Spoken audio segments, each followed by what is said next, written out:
For great ideas and practical tools you can start using tomorrow to grow your business and separate you from the competition, you've come to the right place. If you're into B2B marketing and sales, then welcome to the one and only B2B Marketing and Sales Podcast. With over 60 and counting total years in the trenches of businesses small and large, they have a plethora of knowledge and experience that generate you more leads, capture more clients, ring up more sales. Well, doggone it, just make you more money. How about that? Always thought-provoking, yet dubiously entertaining. Please welcome to their respective microphones across 3 time zones, your co-ringmasters, the Dave Loomis, and not the rock star, Steve Miller. Steve Miller, better known as Kelly's Dad, marketing gunslinger. And for all you crazy nuts out there who have known me for a long time, you know that I am one of those guys that I'm on the front edge of technology, even though I'm older than every single person watching this, including Ariel. I am always way out in front. Many of you got dragged kicking and screaming into the internet, if you remember, and you know who I'm talking to. All right. So, but right now we have another thing going on, and I'll see if first, let me introduce my guest. I'm so excited to have this guy. I was very shocked when he agreed, which means he clearly did no homework about me. So anyway, this is Ariel and Ariel Levin. And he, it's pronounced Levine. It is spelled Levin. But Ariel lives in Israel, and we are pronouncing it the way it's supposed to be pronounced. Okay, Ariel Levin. So if you do search for him, and in fact, on LinkedIn, he's just absolutely killing it on LinkedIn. He's got 37,000 followers. I don't know how many connections you have. I'm sure you've maxed that out. He has been on the leading voice edge of the generative AI that has just absolutely exploded on the world since November 22nd of last year. And I have been following him and tracking him and learning from him as one of the guys that I've been paying a lot of attention to. Ariel, thank you so much for coming. Let me tell them a little bit about you. You are CEO and founder of a company called Soul Marketing. What a great name. Thank you. And you got the domain Soul Marketing as well. That, either the internet people were completely stupid and you happened to find that thing was available, or you paid for it. But yeah, I paid for it, $600. Oh my gosh. Jeez. But I've got the trifecta. I've got the Israeli one, the .co one, and the .com one. So there you go. You got the trifecta. You're the winner chicken dinner. That's for sure. When did you start? Well, first of all, Soul Marketing is a business that helps companies to, as he says, capitalize on the amazing lead generation potential of LinkedIn. So you are a LinkedIn expert, specialist, things like that. But what I think, like me, since I'm a marketing and branding guy in the B2B world, but something that's been taking a ton of my time lately now is generative AI and how that's going to impact the world that I work in and the people that I work with and stuff like that. When did you first start Soul Marketing? So Soul Marketing was started June 2019. I had a different agency called The Link, which did LinkedIn marketing as well, but we had different views. So we decided to part ways, set up Soul Marketing, and we're actually rebranding. So Soul Marketing is going to be the Israeli arm, and SDR Labs. So SDR, Sales Development Representative Labs, is going to take over the world. At least the English-speaking one. You heard it first, right here, folks. Okay, they're going to take over. They're going to take over the world. Now, I've got your bio here. You're in Israel now, as I mentioned. Exactly, you're living there now, but you studied at Auckland University of Technology in New Zealand. Did you grow up in Israel, or did you, and then went there? So grew up in Israel, did some traveling, spent some time in the US, Panama City Beach, Houston, Texas, LA, New York, Queens, New York, various jobs, various things, and ended up in New Zealand age 26 or so, and did some cycle touring, did some apple picking, did some cow, dairy farming, settled in Auckland, and did various jobs there, and then decided to go to school there, which was an amazing experience. Studied advertising creativity. Advertising creativity. Yeah. Some people would say that that's an oxymoron. yeah. But it's the days that just the internet started to emerge, and a lot of the stuff that they taught us there was completely not useful. Like I still regret to this day that I didn't study HTML when I had the opportunity. Yeah. Well, of course, and here in the United States, yesterday was Super Bowl Sunday, and the big thing there are the commercials. So when you say advertising creativity, I think that most people watching those commercials yesterday would say there was a huge lack. It was so sad. There were a few good ones, few really, really good ones, but for the most part, it was just sad. But anyway, you became while you were there, you became. You call yourself an auxiliary LinkedIn specialist. What is it? What is auxiliary? You mean you were just doing? Is it a side gig or something like that? When I was there, yeah. I'm not sure where you got this quote from. So, well, it's from your website. You say from our website. Okay, so you focus exclusively on qualifying leads within the platform of LinkedIn. Yeah. Your original vision was to essentially become an auxiliary LinkedIn specialist for clients across the globe. Maybe I read that wrong. So anyway, not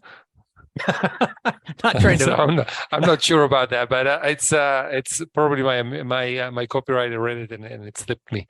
So yeah. Okay, yeah. So you moved to Israel in 2011. Now, so we want to talk mainly about the generative AI. Okay, and because you clearly have really gone deep into that. Let's start with this for the people, because I think most of my people, I would say most of them have heard about it. Okay, not many of them have really dipped their toe into the water yet. So they're still trying to figure this out, because B2B tends to follow behind B2C as far as technology and things like that. Can you describe in simple terms, as we would say to AI, as we would say, talk to me like I'm 5 years old. What is generative AI? So generative AI. So first of all, AI, artificial intelligence, as artificial intelligence, as it said, which is used for a variety of applications. But generative AI is the name for all the artificial intelligence that actually generates either music, images, videos, and text, but also it can what is starting to emerge is it can even generate drugs, like new drugs, very, very soon. So that's very exciting. Yeah. Now, well, I know that you can do coding. You can do coding, actually. Yeah, that's definitely you can do coding. You can do. There's a very strong product called Copilot that sits in GitHub and can help you write code.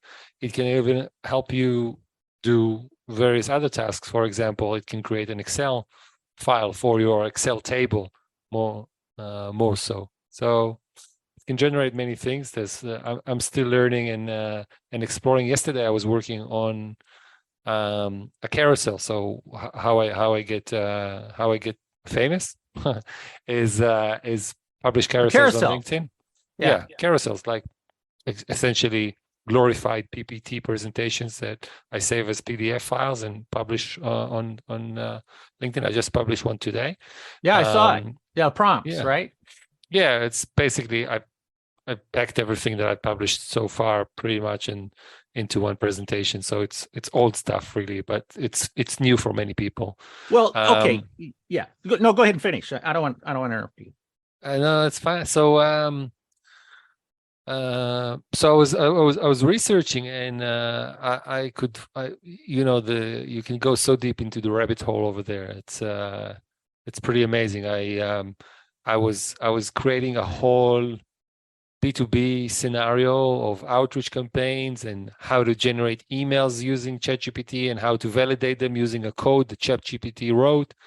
So yeah, it's very, very strong. And and the more I see people use it from different fields, the more I get excited, because I look at it from my marketing sort of very narrow perspective, I would say, but other people do amazing things with it. Yeah.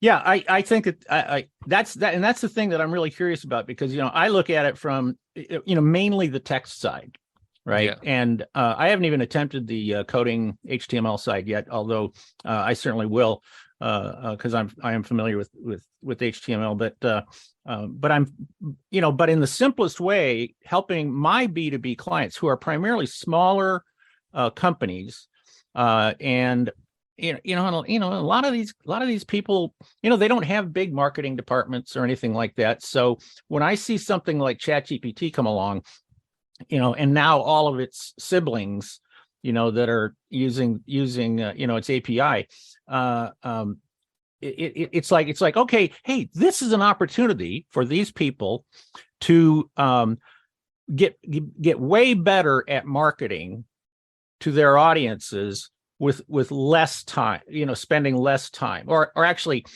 they're probably not spending any time right now, very little time. And so now they can spend some time that will be a good use of their time.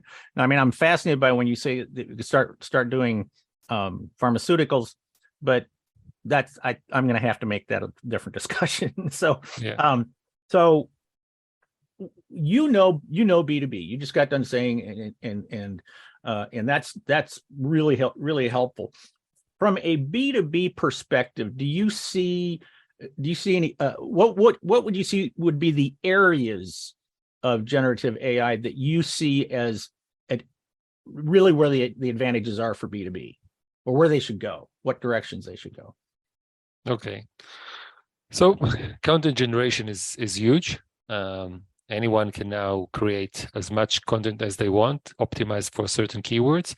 And if they would do some reading about using ChatGPT for SEO, for example, they'll be able to optimize their articles for that. They'll be able to use tools like DALL-E and Midjourney.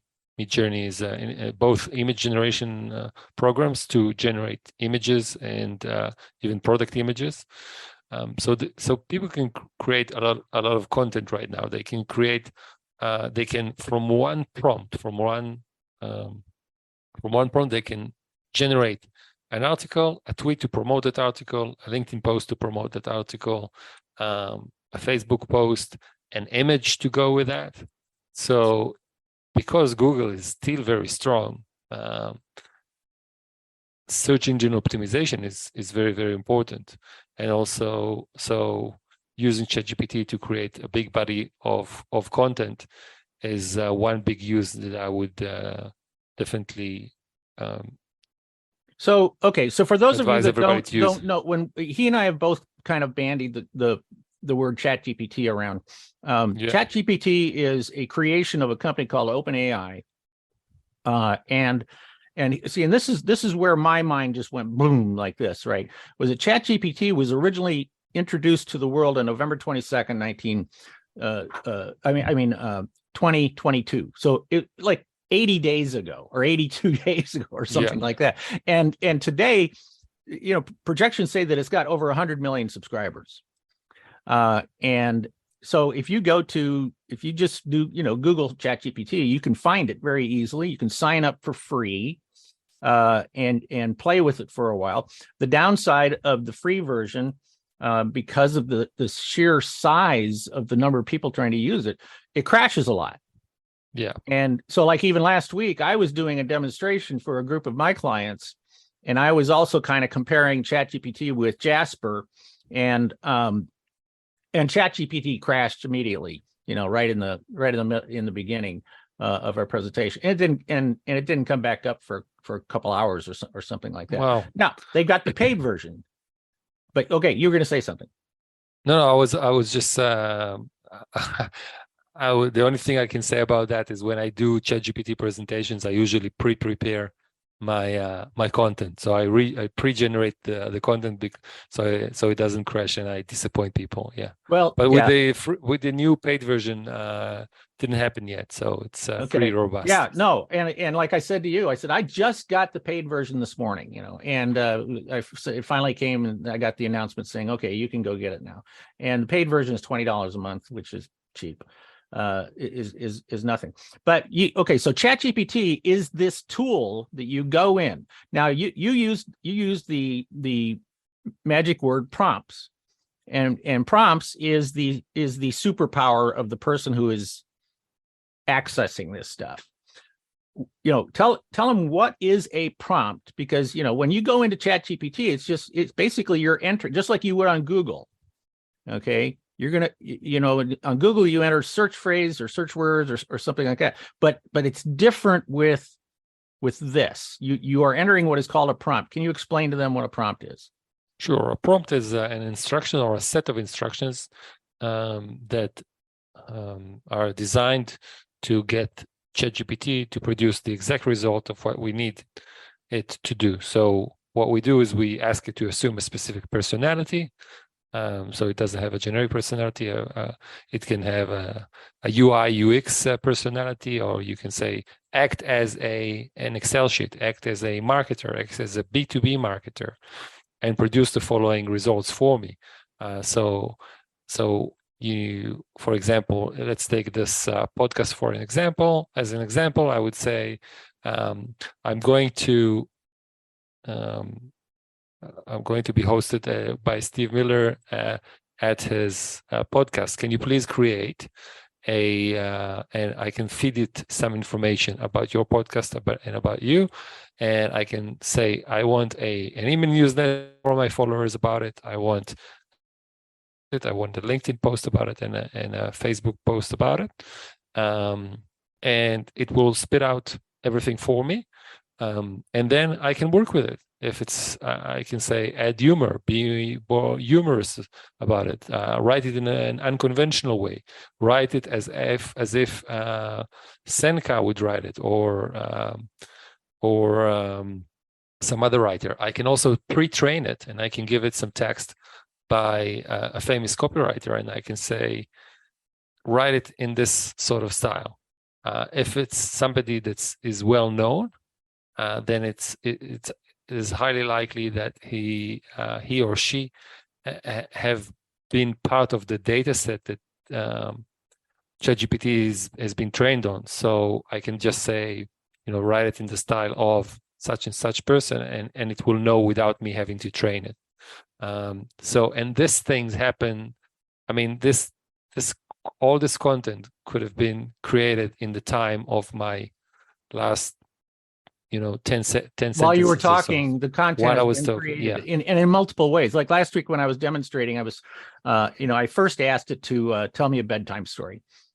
And, and then I said, okay, now rewrite the bedtime story as if you were Shakespeare. Okay. Amazing. And it did that. And then I said, rewrite it as if it's a book in the Bible. And it did that. Wow. And it was a blast to see. And of course, like you say, it's like within 15 seconds, this is done. Right. And, and then you can push it farther than that. You can say, like I said, all right, so the character that that ChatGPT came up with was Teddy for the bedtime story. Right. And I said, okay, Teddy wants to take this information that's in the story and he wants to turn it into a book. What would be the chapters of the book? He wrote a book. And then I said, okay, now he wants to be a professional speaker. What would be the title of his speech?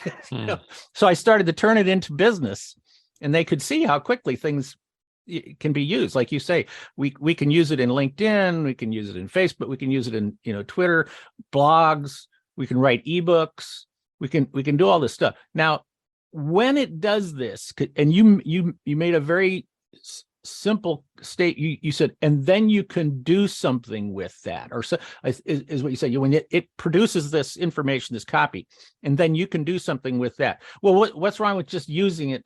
What it's spitting out? First of all, I as a non-native English speaker, I always like to run things via tools like Grammarly, and it's not always the sharpest copy. If there are facts in there, those facts needs to be checked, because it's been trained on certain information. It might have some ingrained biases. So these things need to be tested, and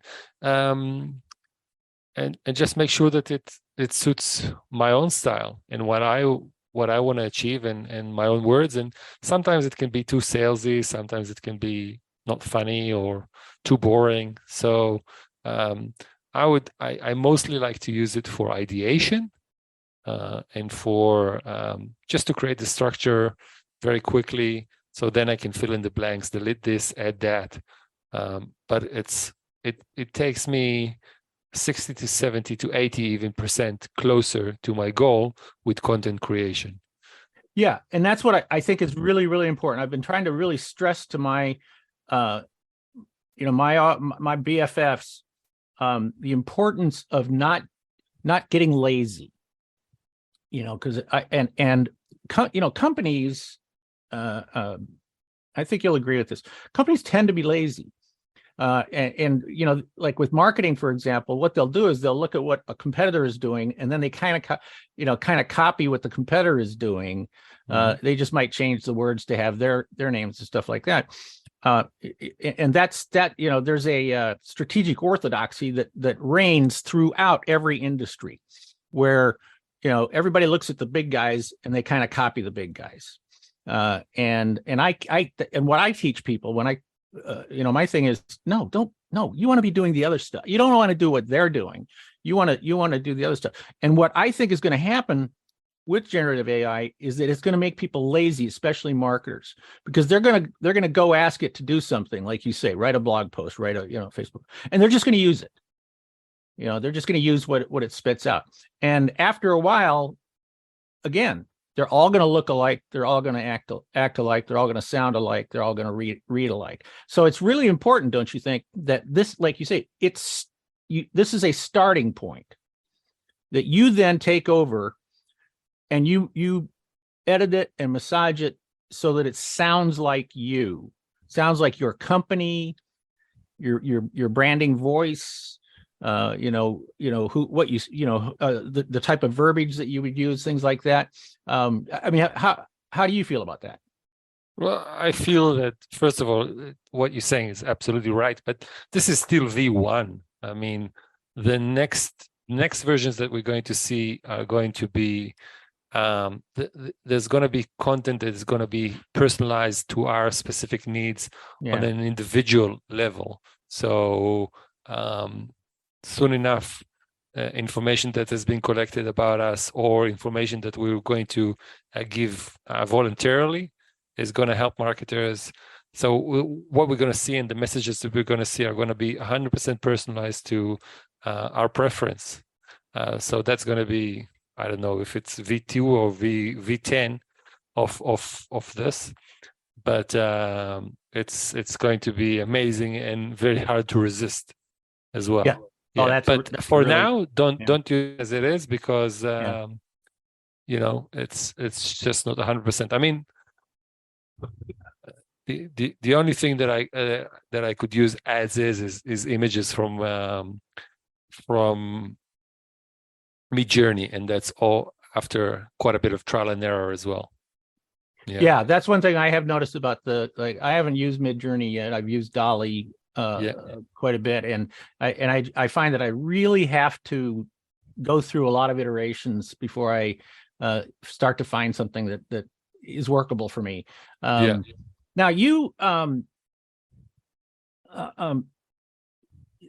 like last week, we postponed our call because you were going to a conference, or exactly, a conference.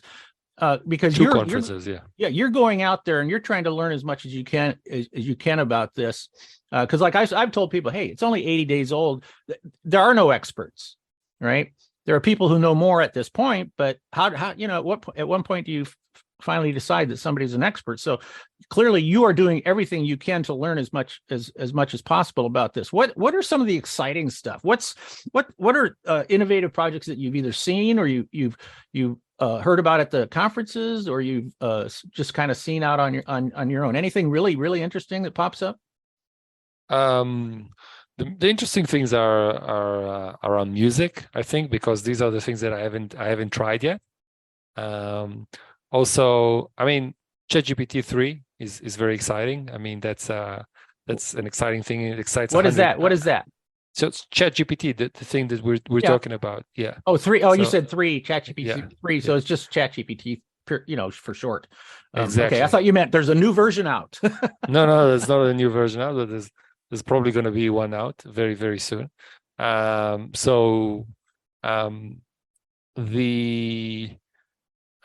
older stuff, for example, I think DeepMind that played chess versus Kasparov, right?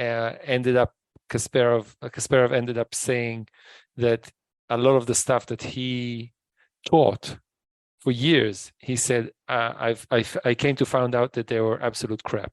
So that's what he said about his own stuff after learning what the AI can do, and that just teaches us how much we don't know. So there's also for DeepMind, there's something called AlphaFold, which is deals with everything like predicting protein structures, which can create breakthroughs in drug research. And also what I'm most excited about is the applications for climate change. So because really climate change. Yeah, climate change. Yeah, well, it's not so much generative AI, but yeah, climate change is I think this is currently we're not doing enough because we're having our minds on. But I guess the most exciting thing for me is I think something that was a quote that somebody in the conference said, that Sam Altman said, and he says in 10 years, for all the problems that we're dealing with as humanity are going to be solved, because when you take all the wisdom out there and you feed it into a machine, and the machine just works on that single problem, it can come up with amazing solutions.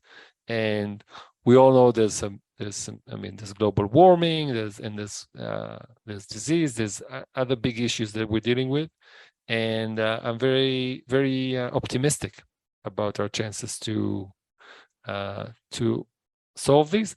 Although it can go totally the other way. Doesn't this sound like a science fiction movie?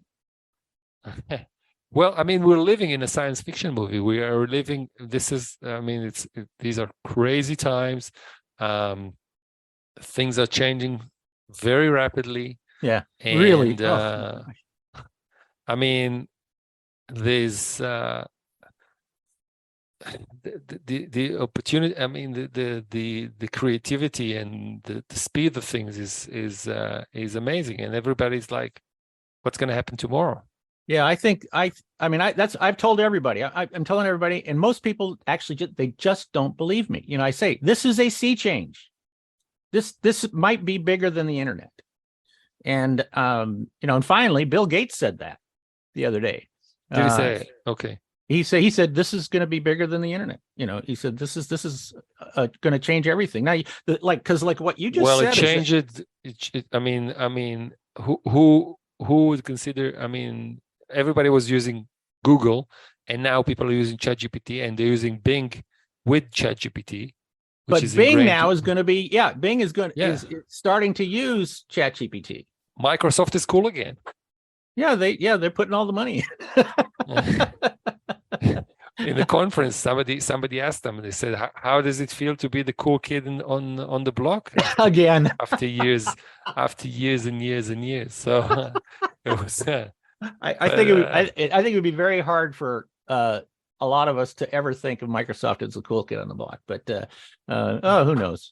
Maybe our kids will. But now you said something. Okay, you said like in 10 years, and you were quoting this person at one of the conferences who said in 10 years they're going to solve all the problems. And it's going to solve all the problems. So, well, it can solve all the problems, whether it's going to do it or not. I'd like to think so. Solid point. But you see, that sort of, and this is going to kind of veer off a little bit here, but I think this will be fun. It also sounds like it's going to become sentient, and sooner than later it's going to pass the Turing test. It's very, very closely doing that right now. So at that point, don't the computers, doesn't the algorithm take over the world? That's a big fear that many of us have. And there's a book called Humanity 2.0 or 3.0 or 4.0. I can't really remember, but it's very good. And it talks about this scenario that there's machines or some sort of a sentient AI lives with people, next to people. So it sounds like something Isaac Asimov would say. Yeah, but we're living in a period where there are robots, there are all sorts of we're there. And we're getting there. Yeah, we're getting closer to there. But I think it's we really messed things up as humanity, especially with regards to the planet, and yes, also for society. 100%. So, we're idiots. We're idiots, and we are so faulty. And if whoever it was, if they didn't give us ego, we wouldn't have half these problems. So this brings up I think this brings up a good question, though, is how do we handle the ethical considerations of this? I know that a number of my clients said, well, how do you know that? I mean, like if you do something on ChatGPT, can it be copyrighted? And I didn't know the answer. Copyrighted? Yeah. I think that's a bit of a moving target, the answer to that. But at the moment, if you created it, so you're asking, I created it and somebody else threw in the same prompt, and then they created a similar content. Is it copyrighted or not? It's a good question, which I, not being a copyright lawyer, that's going to be a big. I think it's going to be a big question. There are. I've encouraged my clients to make sure that they are running this. Anytime they do write some copy, to use one of the plagiarism. Exactly, Copyscape and the likes. Yeah, and run it through there to make sure. And I said,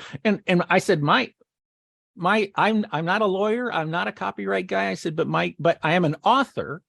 Okay. And I have 8 books, and I've been writing, I've written, probably a few million words in my life.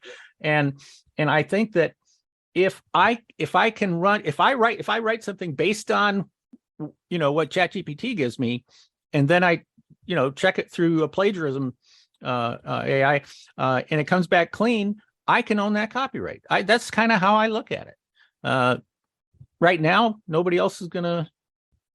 I don't think anybody else can say for sure right now. No, you can't. But we'll see. Of course, it's gonna go. It's gonna, come out. I know I'm sure you've heard, about artists who have been filing lawsuits against people using DALL-E. And, yes, there has been. So, there's that. Because it's sort of like, okay, where did DALL-E get the images? Got them from the internet. So But if you were a B2B company right now, Yeah. and you're saying, okay, where do I start? You know, Where do I start? Yeah, what would you recommend to these people? Like if they called you up and they said, "Hey, soul marketing, where I want you to help us do this. Where should we start?" Sure. So let's just assume, for argument's sake, that there's no legal implications and there's no legal issues with that, because that's going to put us into a bigger discussion that we can't get out of. I am not qualified to have that discussion. Yeah, that's great. So there's a few things. First of all, in marketing, we discussed everything. So everything from planning, marketing, to thinking up various ideas, to creating content, to empowering everybody in the organization to create content. So imagine if you double or triple the content that people create in your organization and publish, and use the power of social media to leverage your brand. That's amazing. Then if you're a B2B company and you have chat support, and you want to use OpenAI, ChatGPT to answer some of the queries, then you can connect to the API. You can teach it a few things. You can use that to provide chat customer support, automated chat customer support. That could be another thing. Creating reports, if you are comfortable with feeding sensitive information essentially to it, and having it summarize it and create a report for it. That's another use that can save a lot of time. Creating different tools, creating software, creating code, creating Excel sheets, creating Google Sheets and Excel formulas for various applications. So these are the sort of things that I would use. I would invite subject matter experts for each of those things, or also get somebody from within the organization to collect all this information. It's widely available, and use it, because it really empowers. For example, it empowers employees to do more quicker. So I ran a webinar for sales development representatives about using ChatGPT, and it's like SDRs are sort of the lowest in the food chain of salespeople, but all of a sudden they have an assistant that creates personalized video scripts for them, personalized emails, personalized LinkedIn messages, resources for them to offer to their prospects.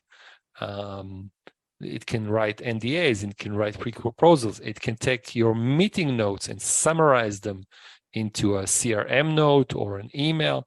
So all of a sudden, somebody who spent 80% of the time on administration and 20% on prospecting can spend equal amount of time on this and on that, and then be a lot more effective. If they reach 5 more people a day, 10 more people a day, then they can do a lot more. And so it's especially now when there's cutoffs and people are getting laid off and you need to do more with less, then all of a sudden you have this $20 a month amazing assistant. I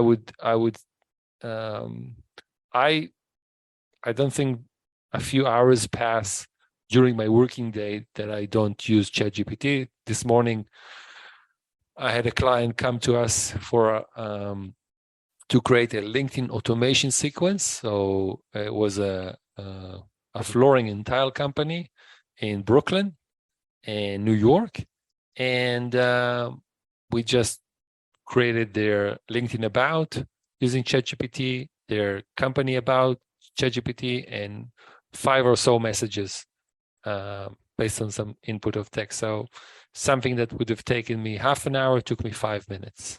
Mm-hmm.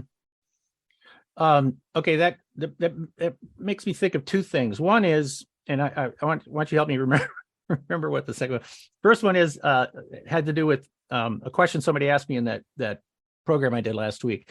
But the other one, and the second question is going to be about jobs. Okay, so let me ask the first. It's a comment because this was very cool. I have all these B2B people on there. A lot of them are in manufacturing. And I said, do any of you have, I said, tell me the questions that you might ask ChatGPT, right?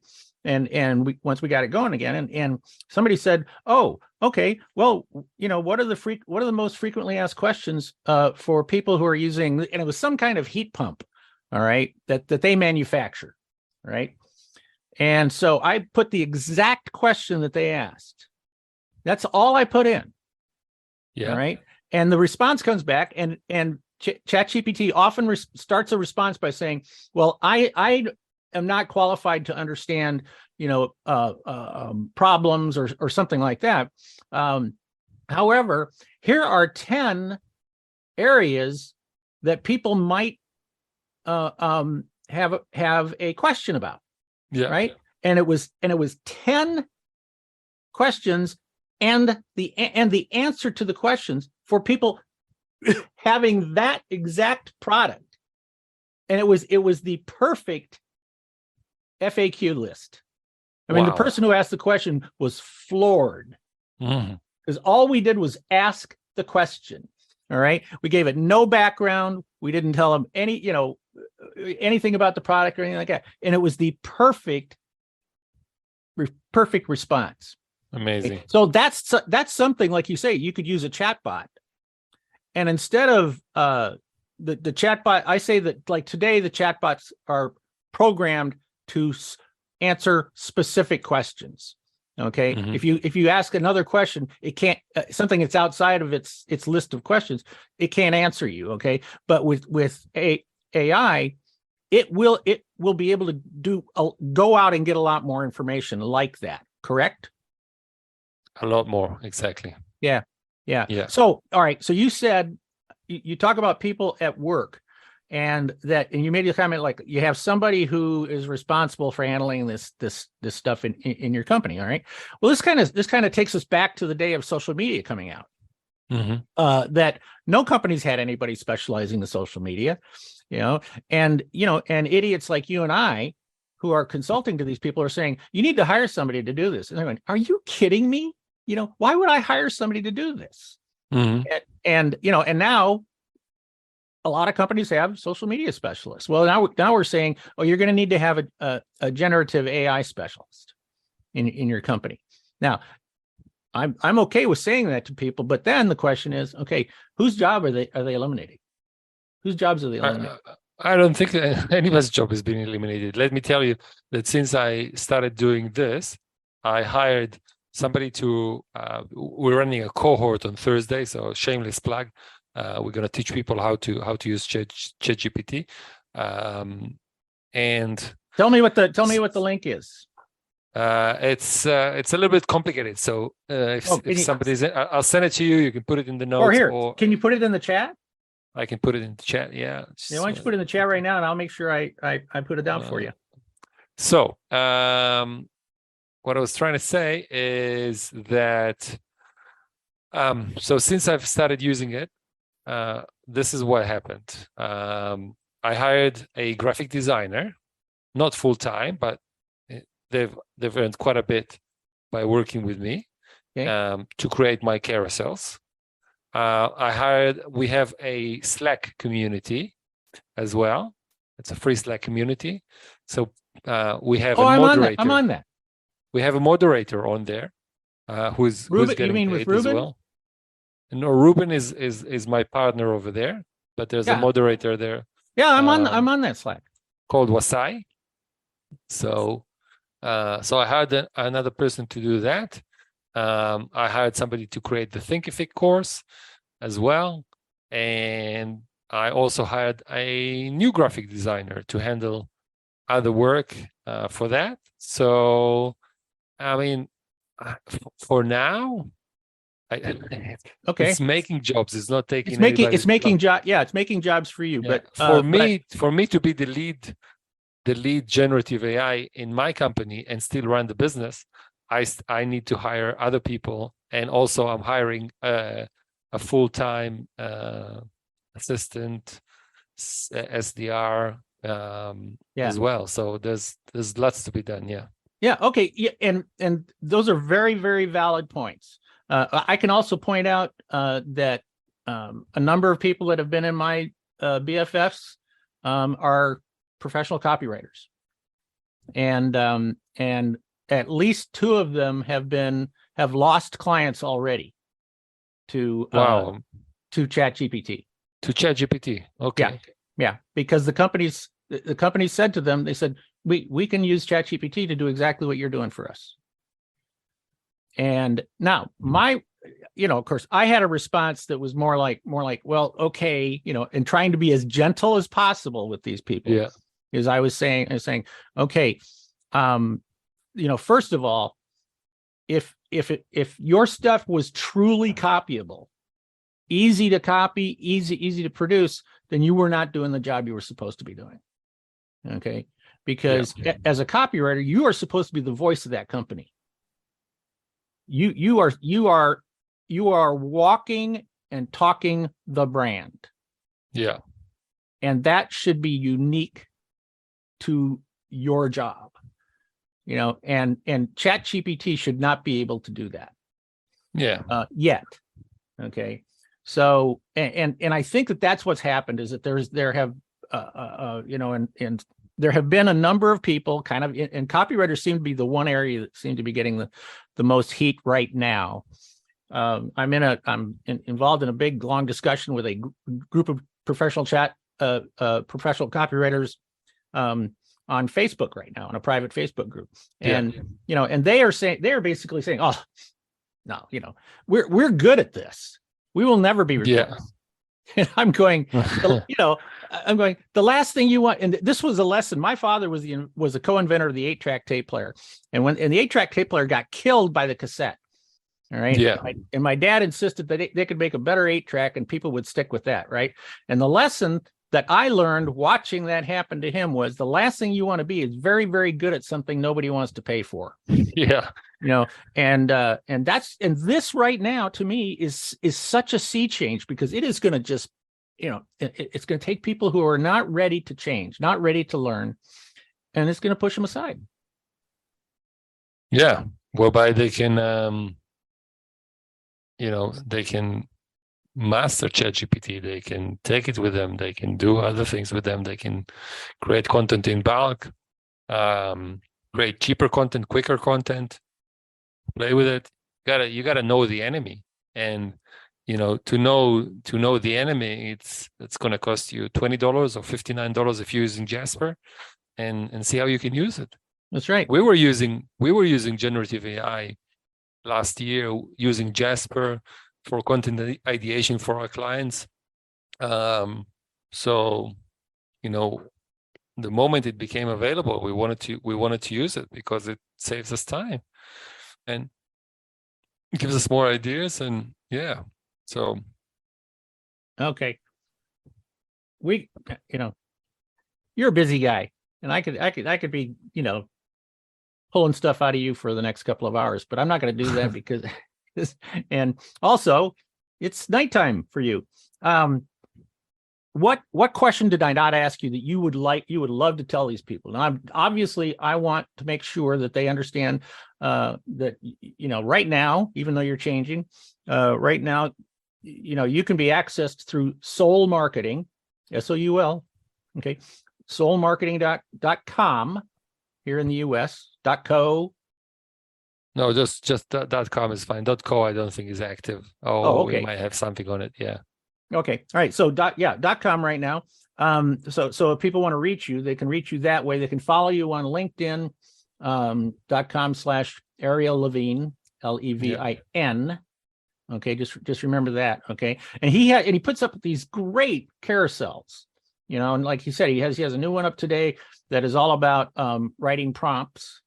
And your superpower is going to be writing prompts. You know, when we talk about the copywriters who are trying to, what they should learn, they should become experts at using ChatGPT for businesses. That's what they should do, because then they say, okay, this is the tool we use. All right, this is a tool I use, but with that tool, I can produce more for you, and it will be. But I will also edit it so that it's in your voice, in your brand, in your branding voice and stuff like that. And that's what they should be doing. So yeah, what did I say not we can ask let's you? produce a daily post. So let's take this. Okay, so are you gonna go on? You're gonna go on online then? How do you mean?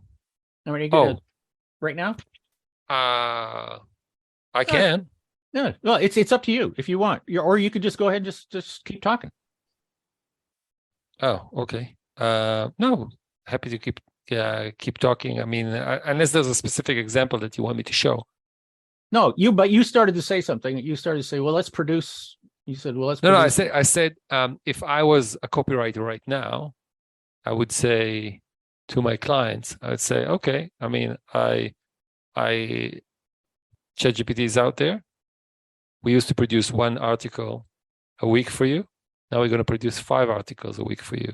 And with each article, you're going to get a Facebook post, a LinkedIn post, a tweet. Okay, so you're going to get a whole package, and you're going to pay me the same. How's that? Right. Okay, and I'm going to produce images to go with those, and they're going to be royalty free. You don't have to pay for them to get images or anything like that. So, and the crazy thing is in many cases, the copywriter doesn't have to work a lot harder to do that.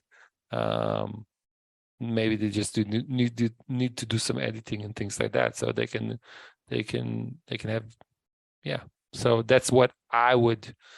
I would say let's create more content. That's great. Quicker. No, that's great advice. That is great advice. So what question did I not ask you that you think these people would need to hear? So just or what comment would you make to them? Proceed with caution. I mean, there's still some there's still information that we put on the internet. It's still information that we put on the internet. There's still some unanswered questions around data privacy and attribution and bias and discrimination, and people can misuse it and can use what we call deep fakes. So deep image, fake images, fake videos, produce misinformation, disinformation. So just beware of that. You don't need to fear that, but just have a inquisitive and eye about everything that you see online right now, because anybody with a bit of imagination can create some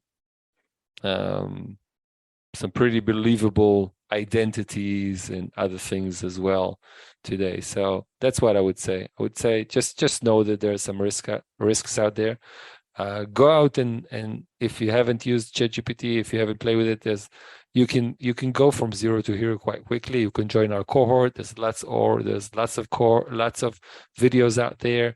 I would say spend at least 20 minutes a day on playing with one of the tools and getting really good at it, because it can help you. I mean, the 20 minutes that you spend can save you an hour, 2 hours, a week, a day, and soon enough you're going to be using it, and it's going to be like AI is going to be your personal assistant, attuned to everything that you need. So whether you like it or not, I would become an early adopter, because it's an exciting time to live in.